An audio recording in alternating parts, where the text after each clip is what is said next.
శ్రీవారి కారం, శ్రీవారిని ప్రేమించే వారి కోసం. శ్రీవారి spices, chilli, turmeric, coriander powder. శ్రీవారి కారం, శ్రీవారిని ప్రేమించే వారి కోసం. బీరంగూడలోని సృజన నగర్లో నిన్న అత్యంత కిరాతకంగా శ్రవణ్ సాయి అనే అతన్ని హతమార్చినటువంటి ఘటన చోటు చేసుకుంది. లోపల నుంచి కేకలు, అరుపులు వినిపిస్తున్నాయి అని చెప్తున్నారు. ప్రస్తుతం నిన్న అక్కడ జరిగినటువంటి సంఘటనలో అరుపులు వినిపించి ఒకసారిగా పరుగులు తీసినటువంటి ప్రత్యేక సాక్షి మనతో పాటు ఉన్నాడు. మీరు ఎన్ని సంవత్సరాల నుంచి ఇక్కడ ఉంటున్నారు? ఇక్కడ కొత్త ఇక్కడ వర్క్ చేయడానికి వస్తాం ఇక్కడ అంతే. నేను నా ఇంట్లో రెంట్కుండే ఆమె వాళ్ళు మా చుట్టాలు అవుతారు. వాళ్ళు ఫోన్ చేయగానే మేము వచ్చి రాగానే ఏంటని అడిగితే పైకి వెళ్ళి డోర్ కొడితే డోర్ చాలా చెప్పి వరకు తీయలేదు. ఆ పక్కింటి ఆమె కూడా వచ్చారు, ఆ ఆంటీ గారు. అప్పుడు ఓపెన్ చేశారు. ఓపెన్ చేయగానే ఏమైనా చేస్తామన్నట్టుగా మాట్లాడింది ఆవిడ. అయ్యా ఆవిడ ఆ పిల్ల వాళ్ళ అమ్మనో మరి ఏమవుతారో తెలియదు. ఆవిడ వచ్చి మాట్లాడారు. మేము కిందకి వచ్చేసినాం అంతేగా. లోపల ఎవరు ఉన్నారు? అబ్బాయి అరుపులు వినిపించాయా, అమ్మాయి అరుపులు వినిపించాయా? అబ్బాయి మాటలు వినిపించినాయి ఎక్కువ. అబ్బాయి మాటలు ఎక్కువ వినిపించినాయి అంతే. కానీ సౌండ్లు అయితే బాగా వచ్చినాయి. మేము బయట నుంచి చాలా అబ్జర్వ్ చేశాను. నేను మా రిలేటివ్ వాళ్ళ అమ్మాయి కూడా అబ్జర్వ్ చేయగానే అమ్మాయి ఫోన్ చేయగానే వెళ్ళాను నేను.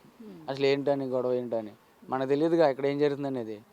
నిన్న కాదు అది జరుగుతుంది. మొన్న ఆఫ్టర్నూన్ మార్నింగ్ ఎప్పుడు వచ్చిండంట 9కి 10 ఆ టైంలో వచ్చిండు. నేను 11కి ఆ టైంలో వెళ్ళా ఫోన్ చేస్తున్నప్పుడు. లోపలికి అప్పటికే చాలా కొట్టిరు మనకు తెలియదు. సౌండ్ అయితే గట్టిగా వచ్చింది, చూడలేదు, విన్నాం అంతే. మొన్న ఉదయం వచ్చినటువంటి అబ్బాయి నిన్న మధ్యాహ్నం అరుపులు వచ్చాయి అని అంటే నిన్న మధ్యాహ్నం రాలేదండి అరుపులు, మొన్న మధ్యాహ్నం వచ్చినాయి. మేము వెళ్ళిన రోజున ఆ అరుపులు వినిపించినాయి అంతే.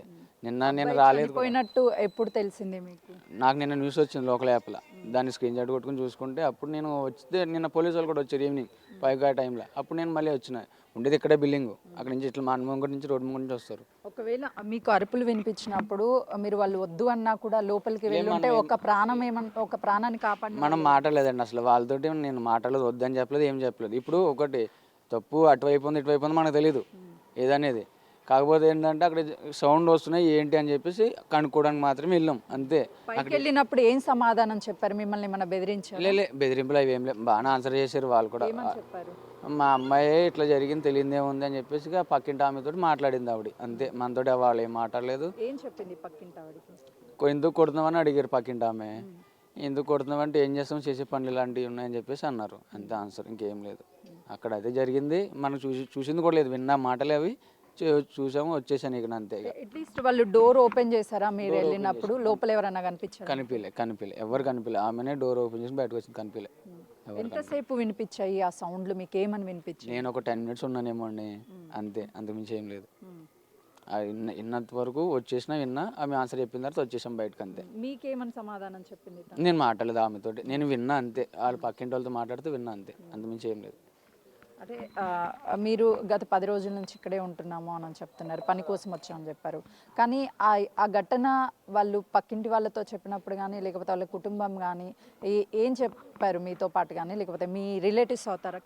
కింద రిలేటివ్స్ అవుతారండి.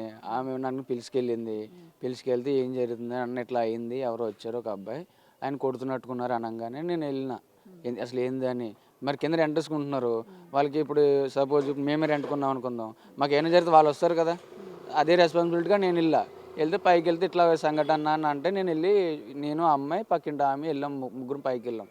పైకి వెళ్తే ఇట్లా సౌండ్ వస్తుంది చాలా చెప్పు. ఆమె పక్కింటి ఆమె కూడా చాలా చెప్పు డోర్ కొట్టింది. ఆమె కూడా చెప్పింది ఎందుకు ఇట్లా అయినాయి ఈ పిచ్చి పనులని గట్ట అంటే, ఆమె కూడా పక్కింటి ఆమె కూడా బాగానే ఆన్సర్ చేసింది. ఆమె చెప్పారు, వాళ్ళు కూడా చెప్పారు.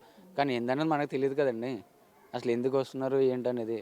లోపల ఏంటనే సబ్జెక్ట్ ఏంటంటే తెలిస్తే దాన్ని బట్టి మనం మాట్లాడడానికి వస్తుంది. మనకు తెలియదు నిన్న చనిపోయినంత వరకు ఇది మ్యాటర్ అని నాకైతే తెలియదు. అంటే ఏదైనా చిన్న గొడవ అవుతుందిలే ఉండొచ్చు, మీరు చంపేసేంత జరుగుతుందని అనుకున్నారా? చంపేసి అంత అయితే అంటే ఇక్కడ కింద ఇంకా జనాలు వస్తుండే, ఆ అబ్బాయి కూడా ఇంకొక 3-4 తెచ్చుకునేటోడు అట్లా అనుకుంటే. మనకు తెలియదుగా ఇక అవన్నీ. ఇంక అందుకే ఇచ్చిపెట్టేసి ఇంకొచ్చేసాం, చిన్నదే కదని. ఇంట్లో అమ్మాయిని కొడుతున్నారేమోలే అని అంతే. ఈ రోజులు తెలియదేముంది, అమ్మాయిని కొడుతున్నారంటే ఏదో ఒకటి ఉంటుంది. ఇంకా అమ్మాయి అరుపులు కూడా వినిపించాయా, అబ్బాయివే వినిపించాయా మీకు? ఇంకిద్దరే వినిపిస్తాయి, ఇద్దరే ఉన్నాయి. అమ్మాయిని కూడా కొట్టిరు అనుకుంటా, మరి అబ్బాయిని కూడా కొట్టిరు. ఇంకేం జరిగిందంటే లోపల ఏం జరిగిందని మనకు తెలియదు. కానీ నిన్న అవ్వలే, ఇది మొన్న అయింది, నిన్న కాదు మొన్న. నిన్న విషయం బయటకు వచ్చింది. అది కూడా నేను లోకల్ యాప్లో నేను న్యూస్ చూస్తుంటే అప్పుడు అర్థమైంది, అబ్బాయి బీటెక్, అబ్బాయి గురించి ఇట్లా అయ్యిందా అని నాకు నిన్న అర్థమైంది. అంటే చుట్టుపక్కల వాళ్ళు ఏమన్నా చెప్తున్నారు అందుకే ఎందుకు ఇలా జరిగింది? నేను మళ్ళీ వెళ్ళలేదండి, నేను మళ్ళీ పోలేదు, నేను రాలేదు. నేను ఈవినింగ్ పోలీసు వాళ్ళు వస్తుంటే నేను వచ్చి చూసుకుని వెళ్ళిపోయినా. సంఘటన అయింది అయితే ఇదే అని. అబ్బాయి 9ంటికి వచ్చారని చెప్తున్నారు ఉదయం. ఉదయం 9:10 ఆ టైంలో అబ్బాయి రావడం. మధ్యాహ్నం 11 గంటలకి నేను వెళ్ళా అది ఫోన్ చేస్తే నేను వెళ్ళాను అంతే. అంటే అలా గట్టిగా అరుపులు వచ్చినప్పుడు మీరు చుట్టుపక్కల వాళ్ళందరినీ ఏమన్నా గ్యాదర్ చేసి ఏమన్నా? లేదు, గ్యాదర్ ఏం చేయలే. ఇప్పుడు అక్కడ గొడవ అవుతుందంటే మనకి పక్కన వాళ్ళు కూడా వస్తుంటారు, కానీ ఇంట్లో జరుగుతుంది దాని గురించి మనం ఇంటర్వ్యూ అవ్వద్దు. అది వాళ్ళనే కదండి, ఎవరి విషయంలోనే సరే, నా విషయంలో సరే. ఇప్పుడు వైఫ్ అండ్ హస్బెండ్ తీసుకుందాం, ఇంట్లో కొట్టుకుంటున్నారు అనుకుందాం, తీసుకుంటే వైఫ్ అండ్ హస్బెండ్లో గొడవలోకి వెళ్ళొద్దు, రేపన్నారు వాళ్ళు ఒకటవుతారు. అలాగే ఇంట్లో జరిగేటికి వెళ్ళొద్దు, కానీ రోడ్డు ఎక్కిన తర్వాత రోడ్డు మీద దాని గురించి వెళ్ళి అడిగితే బాగుంటుంది. అట్లీస్ట్ మీరు ప్రయత్నించి ఉంటే అబ్బాయి ప్రాణం కాపాడే వాళ్ళు. ఇప్పుడు ఆ నలుగురు కూడా ఒకరు ముగ్గురేమో జైలుకి వెళ్ళిపోయారు, ఆ అమ్మాయి ఏమో ఏకాకిగా మిగిలిపోయింది. ఈ 5గురిని కూడా సేవ్ చేసిన వాళ్ళు అయి ఉండేవాళ్ళు కదా. సేవ చేయడం అంటే అక్కడ లోపల ఏం జరుగుతుంది ఏంటి అనేది మనకు తెలిస్తే ఎవరైనా పిలుచుకెళ్ళో లేదా పోలీసు వాళ్ళకి ఫోన్ చేసి చేసేటోళ్ళం, కానీ అక్కడ ఏం జరుగుతుందో తెలియదు కదండి. మెయిన్ అది మనం అది ఆలోచించాలి, లోపల ఎందుకు వచ్చారు ఏంటని, ఏం జరుగుతుందో అది ఆలోచించాలి. చుట్టుపక్కల వాళ్ళని వాళ్ళని పిలుచుకొచ్చాము అది కాదండి. ఇంట్లో జరిగే గొడవ వాళ్ళకి మాత్రమే సంబంధం, అంతే.